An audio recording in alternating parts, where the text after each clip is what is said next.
అందరికీ good afternoon అండి. మా నాన్న మేకపోతును కోసాడండి, 5 కిలోలు వచ్చింది. దాంట్లో మేము 3 కిలోలు బిర్యానీ చేసుకుంటున్నాము. దానికి మ్యారినేట్ చేసామండి నీట్గా. మ్యారినేట్ ఏం చేసామంటే పసుపు, ఉప్పు, కారం, ధనియాల పొడి, గరం మసాలా, పెరుగు, బ్రౌన్ ఆనియను, కొత్తిమీర, పుదీనా, పచ్చిమిర్చి వేసి నీట్గా కలిపేసుకున్నామండి. దీన్ని ఒక 1 అవర్ పాటు మ్యారినేట్ చేసి పక్కన పెట్టుకుంటాము. తర్వాత ప్రాసెస్లోకి వెళ్దామండి. దీన్ని కట్టెల పొయ్యి మీద చేయబోతున్నామండి. చాలా ఇంట్రెస్టింగ్ ఉంటుంది రెసిపీ. మా మరిది ఉంటున్నాడండి చెన్నైలో, ఆయన పెద్ద ఆర్కిటెక్ట్, ఆయన చేసి చూపిస్తున్నాడు ఈ మటన్ బిర్యానీ. మీకు చాలా ఇంట్రెస్టింగ్ ఉంటుంది, చూడండి. నెక్స్ట్ ప్రాసెస్ చూపిస్తానండి. సాగర్ క్లోజ్ చేసేయమ్మ, మ్యారినేట్ చేసాం కదా, క్లోజ్ చేసేసాయి. మూతను క్లోజ్ చేసేస్తున్నామండి. పొయ్యిలో మటన్ కర్రీ చేయడానికి మా చెల్లి కట్టెలు తెస్తుందండి. కట్టెలు తీసుకొని పొయ్యి దగ్గరికి వచ్చేసి మంట వేయడం స్టార్ట్ చేస్తుందండి మా చెల్లి. పెద్ద దబర్లో చేస్తున్నామండి, అదంతా మసాగకూడదని మా చెల్లి నీట్గా నూనె అప్లై చేస్తుంది. పొయ్యి స్టార్ట్ అయిపోయింది.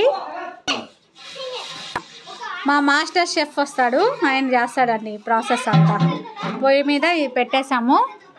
తర్వాత ప్రాసెస్ చూపిస్తాను. బాగా కొంచెం కాగాలండి, చెమ్మంతా పోతే ఇంకా ప్రాసెస్ చేద్దాము. ఆయిల్ వేస్తున్నామండి, ఒక 1/2 కిలో.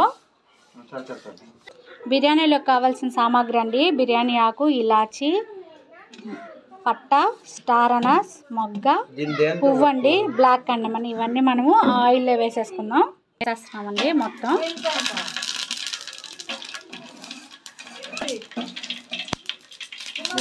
తర్వాత చికెన్ వేసేసుకుంటున్నాం నీట్గా.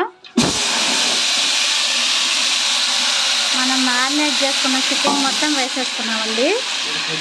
వేసేసామండి. మటన్ మొత్తం నీట్గా కలుపుతున్నాము. నీట్గా కలుపుతున్నామండి.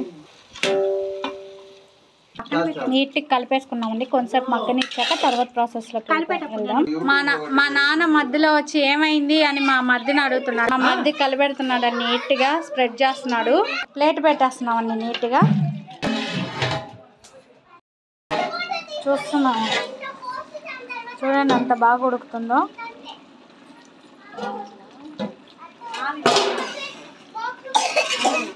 కొంచెం వాటర్ వేస్తున్నాము. ఒక్కసారి కలిపెట్టి కొంచెం వాటర్ వేస్తున్నామండి. కొన్ని వాటర్ వేసాము ఉడకలేదని, కొన్ని వాటర్ వేసాక మళ్ళీ పెట్టామండి మంట. మూత తీసి చూసామండి, బాగా ఆవిరి వచ్చింది, ఉడుకుతా ఉంది. ఇందాక కొన్ని వాటర్ వేసాం కదా, ఇప్పుడు మటన్ బాగా ఉడికిపోయింది. నెక్స్ట్ ప్రాసెస్ చూద్దాము. ఒకసారి కలిపెట్టుకుందామండి నీట్గా. ముక్క చెక్ చేస్తున్నామండి ఉడికిందా లేదా అని. వాటర్ వేసుకున్నామండి బియ్యానికి. మేము 4 kgs రైస్ వాడుతున్నాము. దానికి 8 లీటర్స్ వేసుకున్నాము. మామూలు గ్లాస్ చొప్పున అయితే 1 గ్లాస్ బాస్మతి రైస్కి 2 గ్లాసుల చొప్పున మీరు వేసుకోండి. ఈ వాటర్ కుక్ అయ్యాక రైస్ వేసేస్తాము. తర్వాత ప్రాసెస్ చూద్దాం. తెల్లిన వాటర్లో బియ్యం వేసుకుంటున్నామండి, బాస్మతి రైస్. మేము నానబెట్టలేదు, యాక్చువల్గా ఇలా కూడా వేయచ్చంట, మా మెగా షెఫ్ చెప్పాడు. తర్వాత ప్రాసెస్ చూద్దాము. చెక్ చేస్తున్నామండి తర్వాత ఉడికిందా లేదా అని. మంచిగా ఒక 70% ఉడికాక మటన్లోకి షిఫ్ట్ చేసుకున్నాం, దమ్ చేసుకున్నాము. పెద్ద షెఫ్ వచ్చాడండి, ఒకసారి తిప్పుతున్నాడు. షిఫ్ట్ చేసుకుంటున్నామండి మటన్లోకి. మొత్తము దమ్ చేస్తున్నాము. మొత్తం రైస్ తీసి మటన్లోకి దమ్ చేసుకుంటున్నామండి.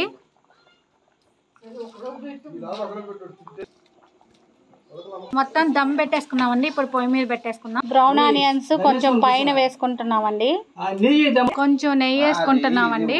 పొయ్యి మీద షిఫ్ట్ చేసేసుకున్నాం నీట్గా. మూత పెట్టేసుకున్నామండి. వీటి కోసం కొన్ని వాటర్ పెట్టామండి. మా చెల్లి దాని మీద బొగ్గులేస్తుంది, అంటే కొంచెం సెగకి బాగా ఉడికిద్దని.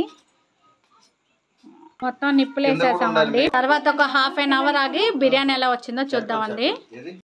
చేస్తున్నామండి బిర్యానీ ఎలా వచ్చిందో. సూపర్ వచ్చిందంటండి, ఉడికిపోయింది. రైస్ చెక్ చేసాం. మా చెల్లి టేస్ట్ చేసి చెప్తుందండి ఎలా ఉంది. చూడండి, ఫైనల్గా బిర్యానీ భలే వచ్చింది. మా చెల్లి షెఫ్ వాళ్ళ భార్య టేస్ట్ చేసి చెప్తుంది. రోజా, టేస్ట్ ఎలా వచ్చిందో చెప్పు మన బిర్యానీ.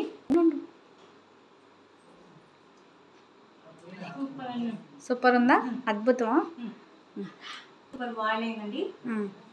బాగా వచ్చిందా? Okay, thank you. మా ఛానల్ కొంచెం సబ్స్క్రైబ్ చేసుకోండి, లైక్ చేయండి, షేర్ చేయండి. ఓకే అండి, అందరికీ బాయ్ బాయ్.